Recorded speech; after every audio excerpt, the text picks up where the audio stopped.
बिस्मिल्लाहिर्रहमानिर्रहीम। अस्सलाम वालेकुम दोस्तों। वीडियो शुरू करने से पहले मेरे चैनल को सब्सक्राइब करें और नीचे दिए हुए बेल आइकन पे क्लिक करें ताकि आने वाली वीडियोस का आपको नोटिफिकेशन मौसूल हो सके। दोस्तों, लिप्पी फिप्पी के वीकली डाटा एनालिसिस के साथ मैं आपकी खिदमत में फिर हाज़िर हूँ। दोस्तों, ये वीक मार्केट के लिए काफ़ी ख़तरनाक रहा। ख़तरनाक इस मैनर में कि इस वीक में और रियल मैनर में लोगों को कुछ समझ नहीं आई, बल्कि एनालिस्ट्स जो भी थे उन सारों को ये अंडरस्टैंड नहीं हो सका कि मार्केट क्यों उसमें वॉल्यूम ड्राई डाउन रहे। और जब यूक्रेन के ऊपर हमला होता है तो उसके बाद मार्केट बहुत ज़्यादा गिरती है। अगर आप सराउंडिंग में इंटरनेशनल मार्केट देखें तो इंटरनेशनल मार्केट में भी काफ़ी ज़्यादा गिरावट आई। अच्छा, अब यहाँ मैं एक चीज़ की इम्पोर्टेंस आपको ज़रूर बताना चाहूँगा कि मैं हमेशा एक बात कहता रहा हूँ कि न्यूज़ वाली आइटम्स में ज़्यादा स्टेक नहीं लेना, सिर्फ बाय ऑन रूमर करना है और सेल ऑन न्यूज़ करके बाहर आ जाना है। नंबर 2, हमेशा स्टेक या ट्रेडिंग उसमें करें जो कि फंडामेंटली स्ट्रॉन्ग आइटम हो। एक आइटम मैंने भी पिछले दिनों आपसे शेयर की थी, उसका नाम था तारिक ग्लास। मेरी आखिरी जो स्पेसिफिक स्क्रिप्ट्स के स्पेसिफिक वीडियोस हैं उसमें से Tariq glass, Mughal steel, system limited, शिफा इंटरनेशनल हॉस्पिटल, इसी के साथ साथ मैंने अपने ग्रुप में, जो व्हाट्सएप ग्रुप जिसके ऊपर मैं ज़्यादा एक्टिव तो नहीं होता, लेकिन मैं कोशिश करता हूं कि जिनके ऊपर अगर टाइम नहीं मिल सका उनकी स्क्रिप्ट का आखिरी दिनों में जिन आइटम्स का जिक्र किया, सनरे टेक्सटाइल और इंडेक्स डाइंग मिल, ये आखिरी चंद एक वीडियोस का मैंने जिक्र किया। इसी तरह बैंकिंग सेक्टर में बैंक अल्फला, लाइट बैंक, इनको स्क्रिप्ट स्पेसिफिक आइटम्स को मैंने कवर किया था। इनमें से बड़ी ही रेयर कंपनी, ये पूरी जॉल्टेड सीज़न जो ये जॉल्टेड वीक रहा, वो अपनी रिकमेंडेशन से नीचे हैं। सिर्फ जो रिसेंट मैंने अभी रिकमेंडेशन की मुगल स्टील की, वो नीचे आई 102 या 4 पे मैंने उसकी रिकमेंडेशन दी थी, 94 पे है। वो क्यों 94 पे है? उसकी सबसे बड़ी रीज़न, यूक्रेन सबसे बड़ा, या आप कह सकते हैं तीसरा बड़ा एक्सपोर्टर है आयरन का। और अगर तीसरा बड़ा एक्सपोर्टर है और उसके ऊपर जंग मुसल्लत कर दी गई या जंग उसके ऊपर हावी हुई है, तो अल्टीमेटली उसकी एक्सपोर्ट पे इम्पैक्ट होगा और आयरन ऊपर जाएगा।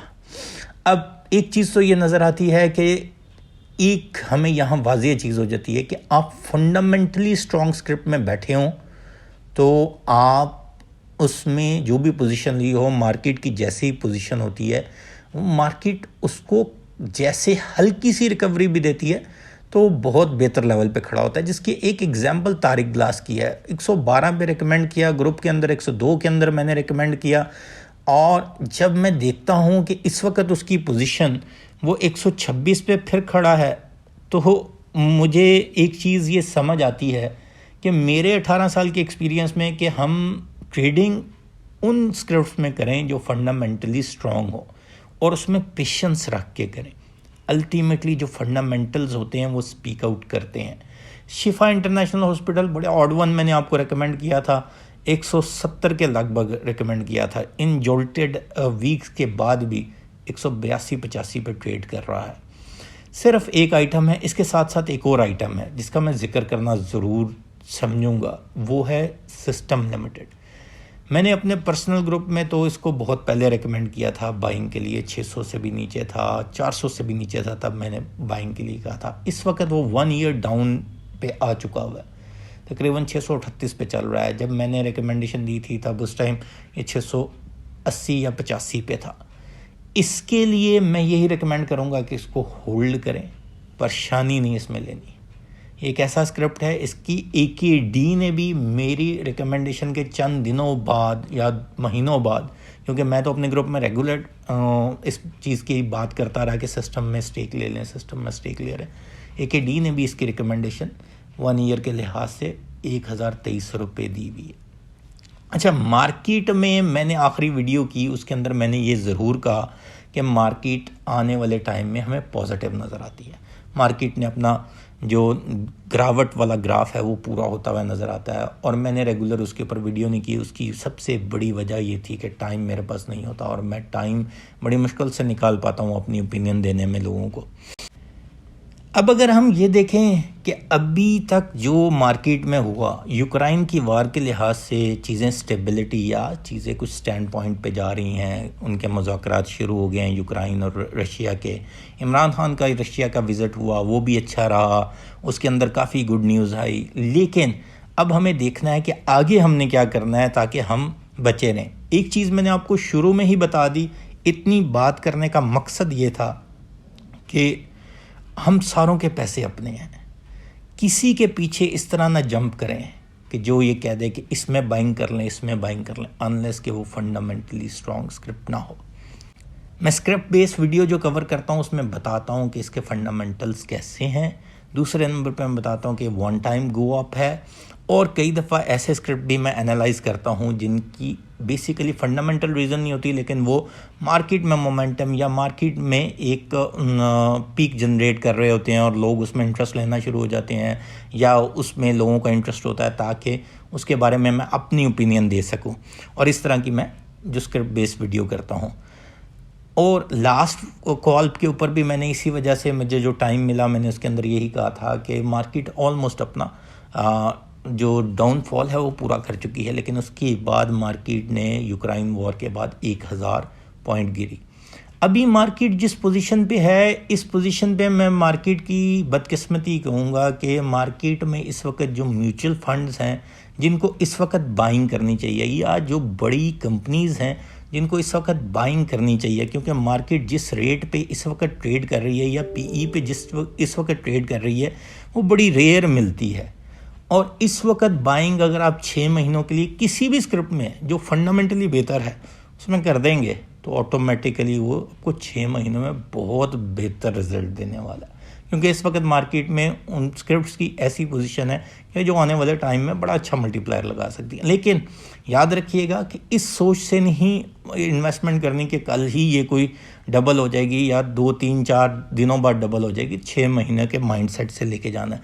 सेकेंडली, वॉर का अभी इम्पैक्ट आएगा थोड़ा सा, और इसके साथ साथ जो अभी लॉन्ग मार्च शुरू होना है, इसके साथ साथ नो कॉन्फिडेंस मूवमेंट, उसके अंदर चांसेस तो बड़े कम है नो कॉन्फिडेंस मूवमेंट के, लेकिन पॉलिटिकल सिचुएशन जो है वो कुछ वेग या आप समझ लें कि प्रॉब्लमेटिक रह सकती है।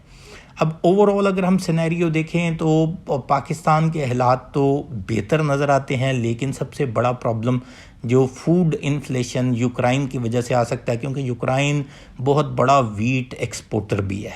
यूक्रेन एक ऐसा कंट्री है जिससे काफ़ी चीज़ें जो इकानमी वाइज बड़ा स्ट्रॉन्ग है और काफ़ी चीज़ें वर्ल्ड को देता है। तो इन चीज़ों को आपने जहन में रखना है। इसके साथ साथ याद रखिएगा मार्च के अंदर आपका काइबोर रेट ऊपर जाएगा, क्योंकि लास्ट टाइम रज़ा बाकर ने कहा था कि हम जो हैं कुछ देर के लिए से काइबोर रेट को मेंटेन रखेंगे। अब मेरे ख्याल में 1.5-2 महीने हो गए हैं, तो अब प्रॉबली शायद वो कुछ स्टेप लें और काइबोर रेट को ऊपर भेजें, जिसका क्लियर कट एविडेंस जो है टी बिल ऑक्शंस में भी हमें नज़र आता है। अच्छा, इसके साथ साथ जो डेली वीडियो होती थी उसमें मैं आपको न्यूज़ ड्रिवन बताता था कि इन न्यूज़ में इन चीज़ों में कुछ देर के लिए आप जंप इन करें, जब तक न्यूज़ मैच्योर नहीं होती तब तक वो उसमें से निकल जाइएगा। फिर वो न्यूज़ जब मैच्योर हो जाती हैं फिर उस न्यूज़ की इम्प्लीमेंटेशन का इंतज़ार करें, ताकि वो उसमें जो बेनिफिट हमने सोचा हुआ है उसको मैक्सिमम अवेल कर सके। जिसकी एक एग्जांपल मैं दे सकता हूँ यूसुफ वीविंग के लिहाज से। मैंने स्टैंड पॉइंट कहा था जब उसके अंदर न्यूज़ आई थी, मैंने ये कहा था कि आप इसमें स्टेक लें। That was around 630 rupees, 6 rupees 30 पैसा। ये यूसुफ वीविंग जो है ये हमने 8 रुपये 30-50 पैसे पे जाती हुई देखी हमने देखी। लेकिन उसके बाद जब ये इतना डाउनफॉल आया ये फिर दोबारा 6 रुपये 53 पैसे पे, इस वक्त 6 रुपये 50 तक आई। लेकिन जिस टाइम मैंने न्यूज़ शेयर की थी उस टाइम 6 रुपये 30 पैसे या 35 या 40 पैसे थी, और मैंने भी उस टाइम ही स्टेक लिया था। अभी तक मैं इसमें से निकला नहीं। चंद एक मैंने ऑफलोड किया 8 रुपये के ऊपर, और दोबारा इसके अंदर अब मैं स्टेक लेना पसंद करूँगा, क्योंकि मुझे पता है मार्च के सीज़न में या मार्च के मंथ में इसके जो राइट शेयर जो इन्होंने अनाउंस किए हैं रीस्ट्रक्चरिंग के लिहाज से, ₹9 के हिसाब से आने हैं। अब तो ये हो गया कुछ न्यूज़ और कुछ चीज़ें मैंने आपको बता दी। अब आगे देखिएगा कि हम देखते हैं कि लिपी फिपी डाटा क्या रहा पूरे वीक में। तो इस वीक में अगर देखें, जो सबसे बड़ी बदकिस्मती मैंने आपके साथ अभी शेयर की, जो सबसे बड़े सेलर है ना नेट लेवल पे, वो म्यूचुअल फंड है। हालांकि मेरी एक्सपेक्टेशन या जो अच्छे लेवल के म्यूचुअल फंड होते हैं ना, वो ये देखते हैं कि मार्केट जब बहुत गिरी हुई पीई पे होती है ना, तो उस टाइम बेहतर मनी का इनफ्लो करते हैं और बाइंग कर लेते हैं। लेकिन मैं जो देख रहा हूँ कि इंडिविजुअल्स की सेंस बेहतर है, अतः कि पाकिस्तान में इंडिविजुअल ही सबसे बड़े इन्वेस्टर रहते हैं। लेकिन याद रखिएगा कि इंडिविजुअल्स को तो बाइंग इसलिए भी कराई जाती है कि ताकि ब्रोकर फ़ायदे में रहे। लेकिन यहाँ का डाटा जिस तरह बता रहा है कि इस वक्त म्यूचुअल फंड्स की जो मैनेजमेंट है वो इतना अच्छा डिसीजन नहीं कर रही, क्योंकि मार्केट यूक्रेन में प्रॉब्लम आई है। पाकिस्तान में एक लेवल तक एक चीज़ें इम्पैक्ट होनी है, लेकिन अल्टीमेटली रिकवरी की तरफ चले जाना है। और ये यूक्रेन की चीज़ें सेटल डाउन होंगी तो मार्केट बेहतर लेवल पर रिकवर होती हुई नज़र आएगी और मार्केट इसी तरह अच्छा परफॉर्म करते हुए नज़र आएगी और आप देखेंगे कि बेहतर हालात होंगे। अभी रशिया पे सैंक्शन की बातें हो रही हैं और प्रॉबली शायद पाकिस्तान को उसका इम्पैक्ट भी उठाना पड़े, तो हो सकता है कि कुछ चीज़ों के ऊपर पाकिस्तान के ऊपर सैंक्शन लगाई जाएं। लेकिन डाउन द लाइन रशिया और चाइना शायद हमें सपोर्ट करेगा उन एस्पेक्ट के लिहाज से। अब अगर मैंने एक डाटा आपके साथ शेयर कर दिया, अगर मैं डाटा देखूं तो सबसे बड़े बायर इंडिविजुअल्स, दूसरे नंबर पे कंपनीज, सबसे बड़े सेलर जो हैं वो म्यूचुअल फंड्स हैं। और अगर मैं इसी डाटे को देखता जाऊं तो मेरे पास फॉरेन कॉर्पोरेट्स ने भी अच्छी सेलिंग की, ब्रोकर ने भी सेलिंग की, लेकिन नेट लेवल पे इतनी बड़ी सेलिंग नहीं की। और याद रखिएगा ऐसे प्रॉब्लम्स में क्या होता है कि बड़े या जो छोटे नए ब्रोकर होते हैं ना, उनको प्रॉब्लम आ जाता है अगर बदला वाली या फाइनेंसिंग टर्म्स किसी ने अवेल की हुई है, तो उनको प्रॉब्लम आ जाता है जब इतना बड़ा डाउनफॉल आए और इस तरह की चीज़ें हों। तो याद रखिएगा अच्छे ब्रोकर्स के साथ आप अपना अकाउंट खोलें, उनके साथ ट्रेड करें ताकि आपके जो पैसे हैं वो महफूज रहें। सेक्टर वाइज डाटा देखते हैं तो बैंकिंग सेक्टर में कंपनीज ने सबसे ज़्यादा बाइंग की। अल्टीमेटली बैंक्स बहुत अच्छा रिजल्ट पोस्ट कर रहे हैं, कंपनी ने सबसे ज़्यादा बाइंग की, इंडिविजुअल ने सेलिंग की। और उसके अलावा इसके अंदर इतने ज़्यादा वॉल्यूम नहीं नज़र आए, लेकिन all of above banking sector के अंदर कंपनीज ने सबसे ज़्यादा बाइंग की। अगला सेक्टर है सीमेंट सेक्टर। इसके अंदर म्यूचुअल फंड ने तो ऐसे माल फेंका है कि जैसे शायद सीमेंट ने कभी दोबारा रिकवर नहीं करना। उसकी एक रीज़न ये भी हो सकती है, जैसे यूक्रेन का प्रॉब्लम हुआ है, स्टील प्राइसेस ऊपर जाने के चांसेस हैं। प्रोबेबली लोग एक्सपेक्ट कर रहे होंगे कि शायद कोल प्राइसेस भी ऊपर जाएंगी, एस्केलेट करेंगी, तो जिसकी वजह से प्रॉब्लम आ सकता है। तो ये एक अजम्पशन की बात है, लेकिन मेरे अपने ख्याल में यूक्रेन का प्रॉब्लम जल्दी सेटल होता हुआ नज़र आएगा आप लोगों हम लोगों को।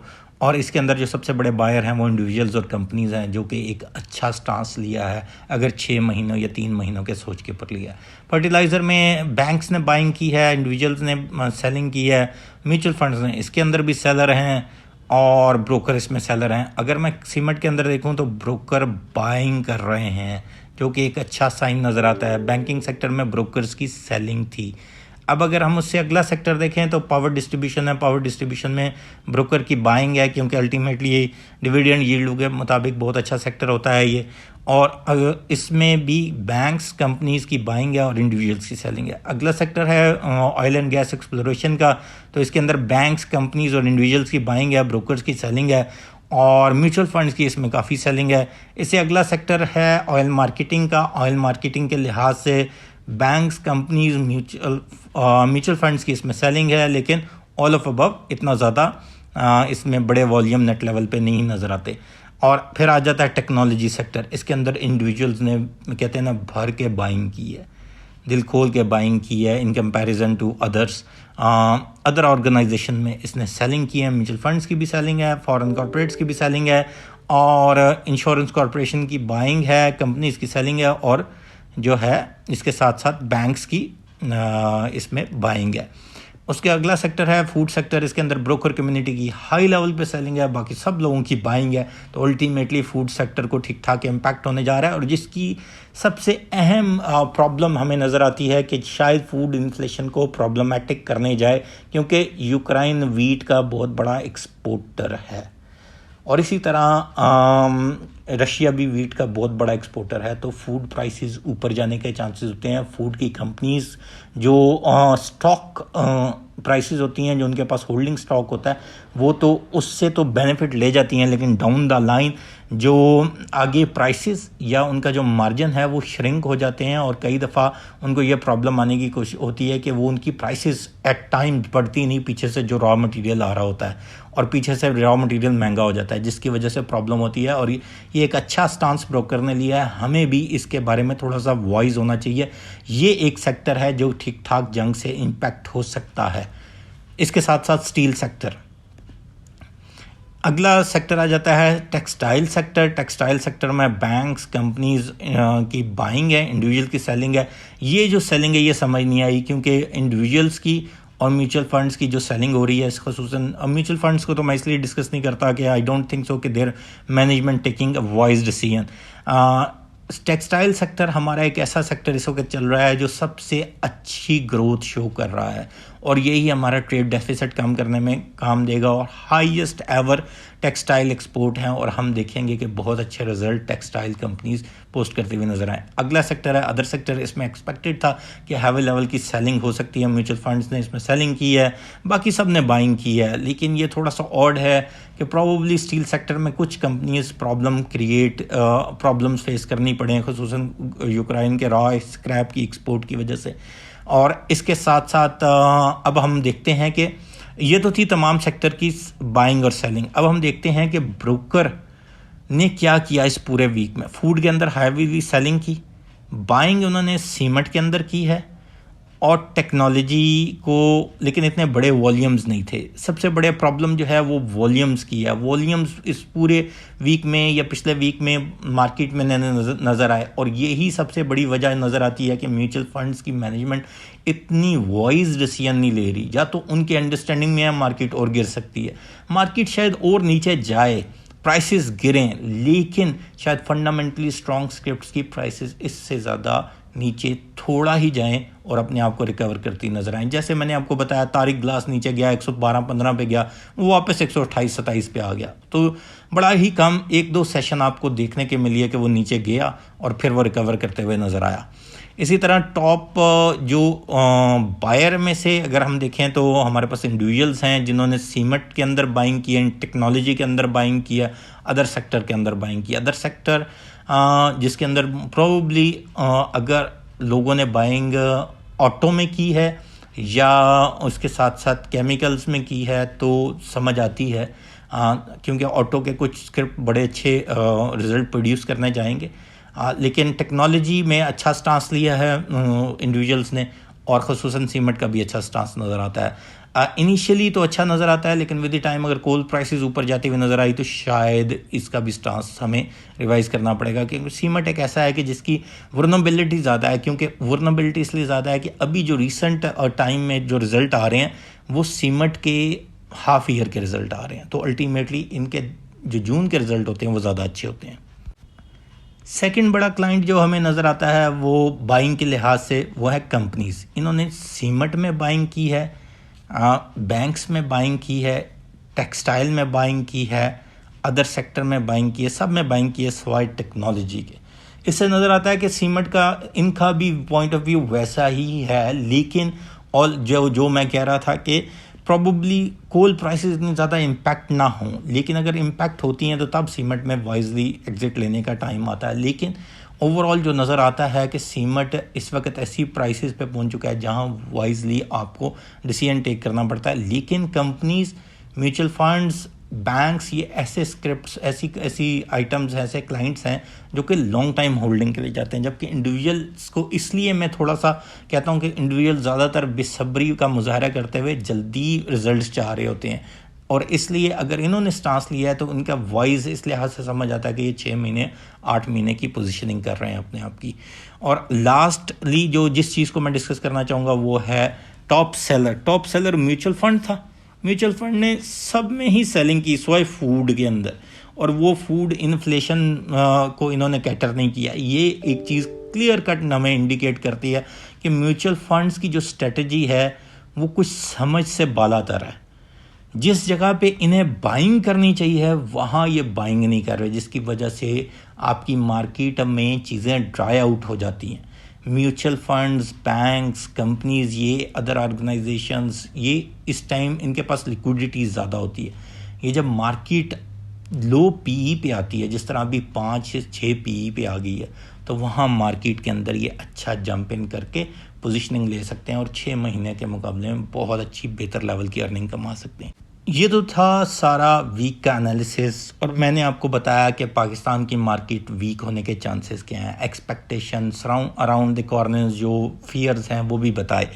अब हम देखते हैं अगला वीक कैसा रहेगा। अगला वीक डल रहने के चांसेस हैं, काफ़ी डल रहने के चांसेस हैं, अनलेस के म्यूचुअल फंड वाइजली प्ले करें या कंपनीज अपना स्टेक ज़्यादा लेके आएँ, क्योंकि इस वक्त जिस लेवल पे मार्केट की पीई है, मैं अगर अपने 18 साल एक्सपीरियंस में देखूं तो बड़े ही कम टाइम पे ऐसी अच्छे अट्रैक्टिव वैल्यूज़ मिलती हैं फॉर स्क्रिप्ट्स।